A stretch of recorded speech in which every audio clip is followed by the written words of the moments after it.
Welcome to ગુરુજી સરહદવાલા। ફરી એક નવા વિડીયોમાં આપનું હાર્દિક સ્વાગત છે। જોતા રહેજો અંત સુધી। લખપત તાલુકાના નવાનગર એકતાનગર સ્ટેટ હાઈવે પર હાલમાં પોલનું કામ ચાલુ હોવાથી કેડી હોટલથી એકતાનગર પેટ્રોલ પંપ સુધી આશરે 1 કિમી લંબાઈનું ડાયવર્ઝન બનાવવામાં આવ્યું છે। આ ડાયવર્ઝન કાચા માર્ગ પર બનાવવામાં આવ્યું છે, જ્યાં પાણીનો છંટકાવ થતો નથી, જેના કારણે ધૂળના ઘેરા વાદળો ઊભા થાય છે।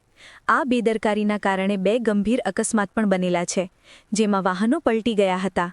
આ વિષયને લઈને પ્રથમ જ દિવસે માર્ગ અને મકાન વિભાગ એટલે કે R&Bને જાણ કરવામાં આવી હોવા છતાં કોઈ ગંભીર પગલાં લેવામાં આવ્યા નથી। મુખ્ય વિકલ્પો: ફરિયાદો: નિયમોના વિરુદ્ધ કાચા માર્ગ પર ડાયવર્ઝન બનાવવામાં આવ્યું છે। ધૂળના કારણે વાહન ચાલકોને ગંભીર જોખમ, રોજેરોજ ગામજનોને થઈ રહેલી પરેશાની, અકસ્માતોની પુનરાવર્તનની ભીતિ। ગ્રામજનોની માંગણી: 1. ડાયવર્ઝનને તાત્કાલિક સુધારી શોર્ટ અને સેફ બનાવવામાં આવે। 2. ડાયવર્ઝન પર પાકો અથવા સલામત માર્ગ બનાવવામાં આવે। 3. દરરોજ 2 વખત પાણીનો છંટકાવ નિયમિત કરવામાં આવે। 4.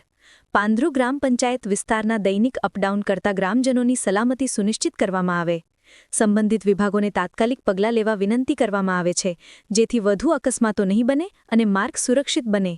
વિડિયો દ્વારા આપને સ્થિતિ સમજાઈ હોય તો ચેનલને સબસ્ક્રાઇબ કરો અને વધુ લોકોને માહિતી મળે તે માટે શેર કરો।